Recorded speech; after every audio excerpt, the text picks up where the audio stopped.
So, data, we've been talking about it. It's great, it can underpin all sorts of really clever stuff with marketing, but it has a reputation of disappearing. There are some notable cases in the press in the last few months of brands that we all know very well, where things have gone missing, shall we say. So I've got with me here Christine Andrews from DQM. Christine, good morning. Good morning, Steve. Now, you know a bit about data, you know how important it is to secure it. What the hell do we do? If we're an organisation with lots of data, how do I make sure it doesn't go walking? Yeah, well, there are lots of things that people can do to secure their data.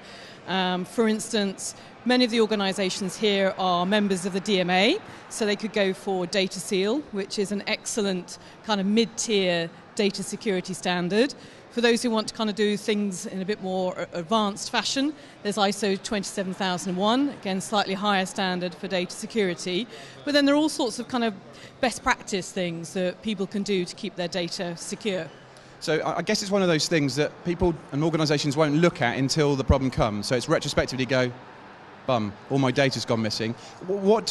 How would you excite people to go, you really need to take this seriously? Why is it so important to make sure we keep this stuff safe? Yeah, quite often we're asked, to present to boards about, the cost of data going missing. So we tend to kind of do that through some sort of frightening statistics, if you like. So the Ponemon Institute will say that the cost of a record that goes missing may be something of the order of about £55 for each record. So if you've got a customer database of, several 100,000, that can be a very costly exercise. So we do try and do a bit of fright tactics, if you like, just to make people realise that data is an asset, and if you don't secure it, you can be headline news, and nobody really wants to be that.